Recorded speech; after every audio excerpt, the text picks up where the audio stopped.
Genocide is defined by the 1948 Genocide Convention as the intent to destroy, in whole or in part, a racial group, an ethnic group, a religious group. But a simple definition can't explain the atrocities committed in Rwanda.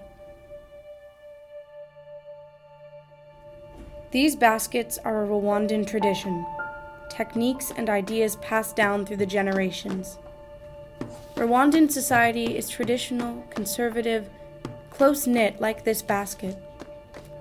So what if you were to pull just one thread out, or two, or three, or thousands?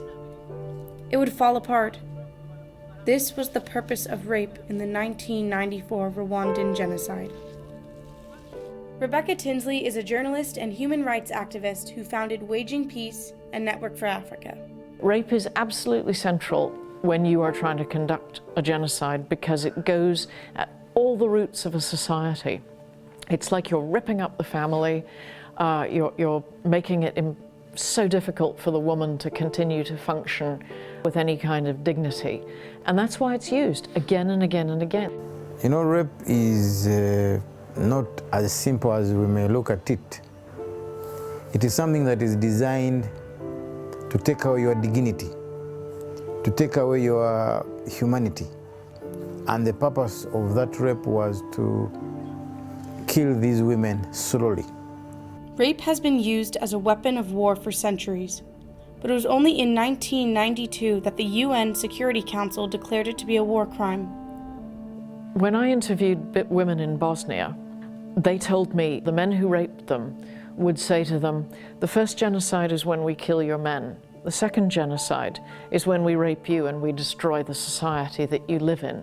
And the third genocide is when you find out that you're HIV positive, because I, the soldier, has AIDS. A lot of women who were raped in genocide also produced children. You may not know that there was a brigade of people that were deliberately infected, 1,000 people, deliberately infected with HIV by the government then. And their work was to go ahead and rape women. The extraordinary thing is that women I've interviewed in Rwanda and in Darfur in Sudan have told me exactly the same thing.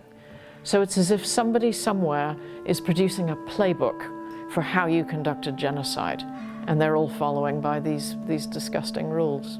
In a country where rape is stigmatized, these women are also blamed for contracting HIV.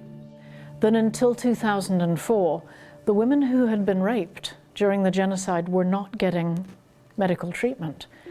Imagine this, the Red Cross was bringing medical treatment into the prisons to give antiretroviral drugs to the men who raped the women, but the women who they raped were not getting anything, and they were dying before they could even get to the witness stand to talk about what had happened to them. Now, it's also difficult to learn that there are children who nobody accepts. Their fathers don't accept them, their mothers don't accept them. When they grow up, they get to learn that we are actually born out of rape. The road to recovery is long. It's only been 20 years, but women in Rwanda are making progress, and they are doing it together. Organizations such as Aspire provide support and healing. Once they get here and they start working together, often we find that it really creates friendship, more understanding, because we have a mixture. We have genocide survivors, but we also have women whose husbands are in prison for having committed genocide. They were in a position of powerlessness before the genocide. Yes, they were raped. Yes, absolutely terrible things were done to them on a systematic basis.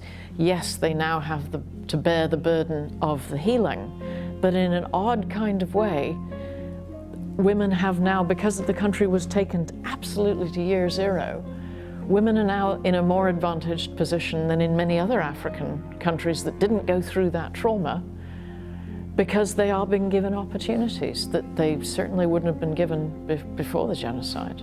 Today, women hold an unprecedented number of seats in Rwanda's parliament, more than any other country in the world. Women are also encouraged to start businesses. Art collectives like these have sprung up all over the country, offering opportunities to earn a living and restore their dignity. You know, for every woman who will have talked about what happened to her, there are probably 5 women who will never talk about it because that isn't their society. They don't unburden. They have such dignity and such reticence that very personal things like that may stay in some horrible, rotting part of their soul for the rest of their lives and never be talked about. When these women get together, they do more than make baskets. Friendships begin, stories start to flow. Raw emotions from an unspeakable past are spoken. Nobody knows how many baskets it will take, but the healing process has begun as broken threads from another era are weaved into something new. You know, they are the heroes of this story. They really are.